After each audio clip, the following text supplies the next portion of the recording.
2절로부터 10절까지의 말씀입니다. 로마서 11장 2절로부터 10절까지의 말씀입니다. 제가 가지고 있는 성경은 307쪽쯤에 있습니다. 로마서 11장 2절로부터 10절까지의 말씀입니다. 우리 한 절씩 교독하시고 마지막 절은 함께 읽겠습니다. 하나님께서는 미리 아신 자기 백성을 버리지 않으셨습니다. 여러분은 성경이 엘리야를 두고 하신 말씀을 알지 못합니까? 그가 이스라엘을 고발하여 하나님께 이렇게 호소하였습니다. 주님의 의견을 끌어모았습니다. 남은 것은 나 혼자밖에 없는데 그들을 내 목숨마저 찾고 있습니다. 그런데 하나님께서는 그에게 어떻게 대답하셨습니까? 내가 바알에게 무릎을 꿇지 않은 사람 7,000명을 내 앞에 남겨두었다 하셨습니다. 이와 같이 지금 이 시기에도 은혜로 택하심을 입은 사람들이 남아있습니다. 은혜로 된 것이면 행위에 근거한 것이 아닙니다. 그렇지 않으면 그 은혜는 이미 은혜가 아닙니다. 그러면 무슨 결과가 생겼습니까? 이스라엘 백성은 찾던 것을 얻지 못하였지만 택하심을 받은 사람들은 그것을 얻었습니다. 그리고 그 나머지 사람들은 완고했습니다. 성경에 이렇게 기록한 바와 같습니다. 하나님께서 그들에게는 혼미한 영을 주셨으니 오늘까지 그들은 눈이 있어도 보지 못하고 귀가 있어도 듣지 못한다. 바울도 다음과 같이 말하였습니다. 그들의 각성이 그들에게 올무가 되고 거칠게 하여 주십시오. 그들이 걸려 넘어지고 오복을 받게 하여 주십시오. 함께 읽겠습니다. 그들의 눈이 어두워져서 보지 못하게 되도록 하여 주십시오. 그들의 등이 언제나 굽어 있게 하여 주십시오. 아멘. 주님의 은혜와 평강이 오늘도 함께 하시기를 간절히 바라겠습니다. 복된 주일을 보내고 또 새로운 한 주가 시작이 되었습니다.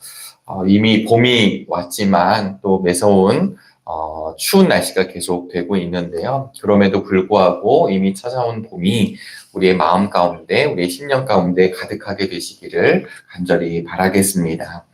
네, 오늘은 로마서 성서 일과에 따라서 로마서 11장에 있는 말씀을 함께 읽으셨습니다. 오늘 본문은 이스라엘에 대한, 그러니까 이스라엘 족속에 대한, 민족에 대한 하나님의 자비하심에 대한 이야기가 있거든요.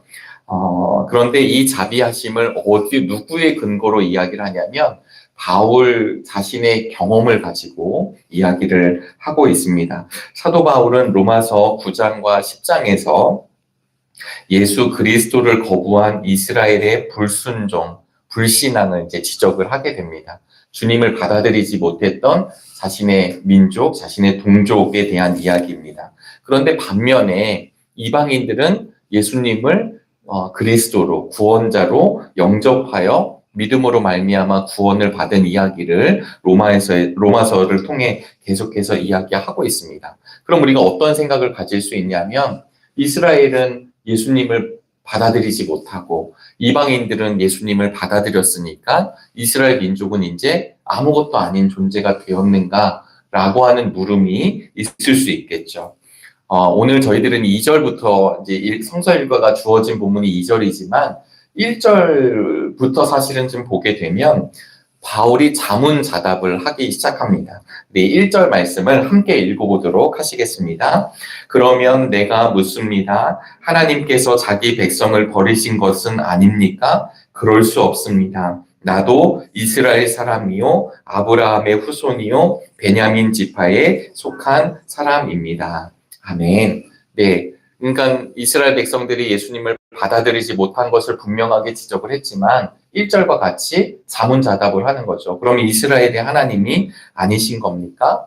근데 사도 바울의 인생을 우린 잘 알고 있습니다. 그가 원래는 핍박자였고 폭행자였고 예수님을 믿는 사람들을 얼마나 그렇게 가만히 있지를 못하였죠. 우리가 아시는 것처럼 결국은 성도들을 잡기 위해, 결박하기 위해, 죽이기 위해 그가 다메섹을 가던 도중에 부활하신 주님을 만나게 되고 그가 바울의 삶을 걸어가게 됩니다. 사실은 그가 이제 눈이 멀었다가 다시 눈을 뜨게 되죠. 성경에서 눈이 감겼다가 눈이 떴다라고 하는 것은 육체적으로 그런 사실이 있었다라는 것도 이야기하지만 신앙적으로 보면 그가 사실은 새롭게 눈을 뜬 것이라고 이야기를 합니다. 우리 복음서에 보시면 바디메오가 눈을 뜨잖아요. 그러면 바디메오가 진짜 눈을 뜬 것도 이야기하지만 바디메오를 통해서 예수 그리스도를 바라보는 진짜 눈 뜬 사람이 누구인지를 알려주는 것과 같은 일입니다. 그래서 사도 바울은 자기가 이스라엘 백성이었고 베냐민 지파의 사람이었고 그리고 바리새인 중에 바리새인이었지만 그가 그 열심을 갖고 있었던 것이 얼마나 하나님 앞에 죄인 것을 고백하게 됩니다. 그런데 자기도 이스라엘 백성이니까 나는 하나님이 거부하지 않고 자기를 붙들어 주신 자신의 원초적 경험이 있고 체험이 있습니다. 우리 유초등부 아이들이 지난 어제까지죠. 주일까지 성경학교를 진행했습니다. 우리 서충식 교육목사님 계시지만 애들이 12시까지 자지도 않고 네, 그냥 왔다 갔다 이렇게 했다고 그러더라고요. 그런데 목사님을 통해서 또 전도사님을 통해서 선생님들을 통해서 느끼는 바가 뭐냐면 그 아이들이 교회 와서 재미나고 행복하고 기쁘고 감사했다라는 사실입니다. 아멘이신가요? 우리 청년들이 가장 많은 청년들이 모여서 수련회를 가졌대요. 그래서 하나님의 군대라고 하는 제목으로 하나님 앞에 용사의 삶을 다짐했습니다. 우리 청소년들이 가장 먼저 수련회를 통하여서 얼마나 기쁘게 뛰는지 우리 영상 광고 때 막 아이들 뛰는 거 봤잖아요. 근데 교회에 오니까 또 안 뛰더라고요. 나가면 뛰고 안 나가면 안 뛰어요. 그런데 그 아이들을 위해서 기도하는 우리의 첫 번째가 무엇일까요? 그냥 재미나게 보냈구나, 행복하게 보냈구나, 맛있는 걸 먹었구나로 끝나는 것이 아니라 하나님, 우리 어린이에서부터 청년에 이르기까지 예수님을 만나는 그 인격적인 만남을 기도해 주시지 않으셨습니까? 왜냐하면 누가 뭐라고 하더라도 세상이 어지럽고 아무리 교회를 가지 말라고 하더라도 그가 예수 그리스도를 구원자로 영접하고 만난 우리의 자녀들은요, 아무리 세상이 흔들려도 주님만 바라보며 걸어가기 때문입니다. 이것이 만남의 복이죠. 만남의 은혜입니다. 마찬가지로 바울은 자신이 예수 그리스도를 찾아서 만난 것이 아니라 자기는 폭행자였는데 하나님이 은혜 가운데 그를 만나게 하셨다라는 사실입니다. 이것을 가지고 지금 로마서를 통해서 사도 바울이 이스라엘 백성들이 왜 하나님을 대적하는가를 계속해서 이야기합니다. 사실 이스라엘 백성들은 역사를 보면 하나님 앞에 신실하지 못했습니다. 그러나 그와 반면에 하나님은 신실하셔서 끊임없이 이스라엘 백성을 붙드시고자 했습니다. 끊임없이 예언자들을 보내주셔서 돌아오라고 이야기하시죠. 지금도 강단에 많은 목사님들 또 우리 평신도 리더들을 세우셔서 하시는 말씀이 무엇일까요? 하나님은 살아계십니다. 하나님은 살아 역사하십니다. 우리 주님은 우리의 구원자가 되십니다. 그 구원자가 바로 당신의 구원자이시고 저의 구원자이시고 우리의 구원자이십니다. 이 사실을 알리지만 끊임없이 수많은 사람들이 받아들이지 않고 아이 그게 무슨 말이야 라고 거부하는 사람들이 이 시대에도 있습니다. 돌아오라고 고백했지만 돌아오지 않은 수많은 이스라엘 백성들이 있습니다. 이 원인이 무엇인지를 바울을 통해 폭로하시는데요. 그게 무엇이냐면 이스라엘이 구원을 얻지 못한 이유가 무엇이냐면 그들은 율법의 행위로 의를 이루려 했기 때문입니다. 율법의 행위로 내가 무언가 행위를 통해 구원을 얻으려 했다라고 하는 것입니다. 그렇게 한 결과가 무엇이냐면 그들은 눈을 떴지만 보지 못하였고 귀가 열렸지만 듣지 못하였다라는 사실을 지금 바울이 지금 11장에서 말씀해 주고 있습니다. 그러나 하나님은 야 너희들 내 말을 끝까지 안 듣는구나 포기한 것이 아니라 끝까지 포기하지 않았다라는 사실입니다. 중국 선교 역사에 따르면 우리가 선교사님들이 들어오시면 처음부터 성경을 가르칠 수가 없거든요. 처음에 영어도 가르쳐주고 또 서양의 학문도 가르쳐 주십니다. 그러면서 근데 성경에 대해서 공부를 합니다. 어느 날 중국 성도가 그런 선교사님들의 강좌를 듣고 있다가 어느 날 중국인이 내가 예수님을 믿겠습니다. 이렇게 고백을 했어요.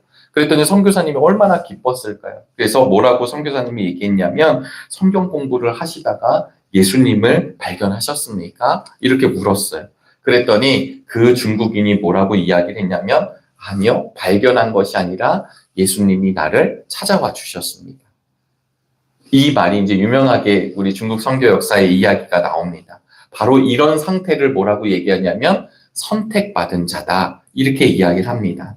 여러분, 하나님이 우리를 선택하셨다라고 이야기할 땐 세 가지가 조건을 이야기하는데, 하나는 무자격한 나를 찾아와 주신 것, 무조건적으로 나를 찾아와 주신 것, 그리고 선택하셨을 때는 하나님의 목적이 있다라는 사실입니다. 하나님이 하나님의 사람들을 택하셨을 때는 그냥 택함으로 끝나지 않고 그들을 통하여 하나님의 사람을 통해 이루어갈 하나님의 목적이 있다라는 사실입니다. 주님께서 우리 정릉교회를 세워주셨습니다. 우리 정릉교회를 세워주신 이유는 우리끼리 서로 즐겁게 교제하라고 세워주신 것이 아니라 우리 실천 목표이기도 한데요. 우리 정릉교회를 통해 복음이 확장되라고 주님의 몸된 교회를 세워주셨습니다. 목사님들을 보내주셨고 장로님들을 세워주셨고 우리가 서로 사실은 정릉교회가 아니면 만날 일이 없지만 이 지역에 이사 오신 분들, 정릉의 특징 중에 하나가 한 번 오시면 안 나가신다고, 여기가 좋아서 안 나가신다는 이야기를 많은 성도님들이 하십니다. 결국 이 지역으로 어떤 모양으로 왔든 이곳에서 우리는 우리 정릉교회를 통해 만나게 되었고, 이 만남은 우리끼리 잘 지내라는 말씀이 아니라 서로가 말씀 안에 교제하며 복음의 확장의 통로가 되라고 하신 이야기입니다. 오늘 그러면서 사도 바울은 엘리야 이야기를 꺼내죠. 여러분 아시다시피 성지순례 다녀오시면 갈멜산이 있고 이스라엘 평원이 이렇게 쫙 펼쳐져 있습니다. 갈멜산은 우리로 얘기하면 우리 여기 옆에 삼각산도 있고 북한산도 있고 이런 산들마다 누가 많이 있을까요? 용한 무당들이 많이 있다고 합니다. 우리 기도원들이 들어가 있지만 사실은 그 전에는 수많은 이렇게 구슬하는 분들, 접신하는 분들, 이런 분들이 용하다는 산마다 다 들어가 있죠. 마찬가지로 갈멜산도 마찬가지입니다. 그런데 이 갈멜산에서 엘리야는 바알 선지자들과 450명과 한 명으로 영적 싸움이 이루어집니다. 결과는 바로 엘리야가 승리하게 되죠. 대승리였었습니다. 바알 선지자들은 다 죽게 되었습니다. 그런데 성경은 그 다음에 아합 왕과 그의 부인이었던 이세벨이 분노했다는 이야기를 기록하고 있고요. 그리고 끝내 이세벨이 뭐라고 이야기하냐면 반드시 내가 엘리야를 죽이겠노라고 하는 것을 선포합니다. 그럼 대승리했던 우리 엘리야가 이거에 그냥 딱 붙으면 좋을 텐데 엘리야 선지자가 예언자가 확 고꾸라집니다. 그때 했던 이야기가 무엇이었냐면 자기밖에 없었다라는 이야기죠. 오늘 본문에서 3절에 기록되어 있습니다. 주님, 그들은 주님의 예언자들을 죽이고 주님의 제단들을 헐어버렸습니다. 남은 것은 나 혼자밖에 없는데 그들은 내 목숨마저 찾고 있습니다. 절망해 있는 엘리야에게 우리 하나님께서는 뭐라고 말씀하시냐면 4절과 같이 말씀하시죠. 내가 바알에게 무릎을 꿇지 않은 사람 7,000명을 내 앞에 남겨두었다. 남겨두었다라고 하는 말이 오늘 말씀의 핵심입니다. 하나님은 이 남겨둔 자를 은혜 가운데 남겨두셨다. 이 말을 지금 이 시대에 적용해 보면 하나님은 이 어수선하고 혼란하고 교회가 쇠퇴하고 믿는 사람들이 영향력을 발휘하지 못하는 것 같고 교회가 더 이상 이 땅에 소망이 되는가 의심이 되는 이때에도 하나님은 남은 사람을 세워두셨다라고 하는 말씀입니다. 그 남은 사람의 특징 중에 하나는 무엇이냐면 다수가 아니라 소수입니다. 오늘 이 새벽에 예배를 드리고 있는 우리들의 삶이 하나님께 붙들림 받은 은혜 가운데 선택받은 그래서 이 땅 가운데 남아있는 성도가 되시기를 주님의 이름으로 소망합니다. 이 남은 백성을 통해 하나님은 위대한 역사를 이루어 가시죠. 우리 마태복음을 수요일마다 강의하고 있습니다. 마태복음을 보시면 제자들이 완전치 않습니다. 제자들도 다 넘어지죠. 수제자였던 베드로는 예수님을 배반합니다. 그러나 사도행전으로 넘어가게 되면 베드로부터 달라지기 시작하죠. 예수님의 제자들은 다들 순교의 길을 걸어가게 됩니다. 그들이 그렇게 걸어갈 수 있었던 이유가 무엇이냐면 결국 예수님이 부르셨기 때문입니다. 사도 바울의 일생을 서두에도 말씀드렸지만 사도 바울의 일생은 고난의 연속입니다. 참 힘든 전도자의 삶입니다. 그러나 사도 바울은 한 번도 자신이 부활하신 주님을 만나고 난 뒤에 너무 괴롭다, 너무 힘들다, 나 너무 하기 싫다 이렇게 얘기하지 않고 그가 감옥에 갇혀 있으면서도 뭐라고 고백하냐면 나는 기쁘다라고 고백하고 있습니다. 이것이 바로 하나님께 붙들린 사람들의 자세이고 태도입니다. 누구의 손에 붙들려 있느냐? 우리 모두는 세상의 손에 붙들려 있는 것이 아니라 하나님의 손에 붙들려 있는 귀한 분들이심을 기억하시기를 간절히 바랍니다. 하나님은 우리를 작품으로 만들어 주셨고요. 작품답게 살아갈 수 있는 힘과 능력과 지혜를 허락해 주십니다. 모든 근심의 뿌리가 우리 안에 있습니다. 마치 지금 사도 바울이 이스라엘 백성들 하나님 포기하신 겁니까? 그러나 우리 10절까지는 좀 부정적 얘기지만 11절, 12절까지 넘어가잖아요. 그러면 하나님께서는 결국은 이스라엘 백성들이 못해서 포기한 것이 아니라 이렇게 얘기하십니다. 결국 이스라엘 백성들, 넘어져 있는 자들, 이스라엘 백성들이 실패했지만 그 실패를 통해 이방인들을 구원하게 하시고 그리고 그 구원은 다시 이스라엘을 향한 회복의 길로 이어질 것을 사도 바울의 입술을 통해 선포하고 계세요. 그러니까 다시 말씀드리면 이스라엘은 율법 안에서 넘어졌습니다. 예수님을 선택하지 않으셨습니다. 이렇게 끝나는 것이 아니라 그들로 말미암아 이방인의 빛이 열려지게 되고 이방인들의 구원을 통해 다시 이스라엘의 회복이 열려지게 된다는 것. 그래서 우리에게 이렇게 말씀하십니다. 하나님은 실패한 역사 속에서도 하나님은 흔들리는 공동체 속에서도 은혜로 사람을 붙드십니다. 그래서 이스라엘의 문제는 완전한 멸망으로 끝나는 것이 아니라 그들의 부분적인 완고함이 있었지만 결국 다시 이스라엘을 세우시려는 하나님의 손을 오늘 바울은 이야기하고 있습니다. 사랑하는 여러분, 우리에게 소망이 있게 되기를 간절히 바랍니다. 우리의 실패로 끝나는 것처럼 보이지만 하나님은 인간의 실패조차 헛되게 두지 않으십니다. 오늘 로마서 11장을 통해 사람은 포기할지 모르지만 하나님은 포기하지 않으시는 하나님임을 다시 한번 알려주십니다.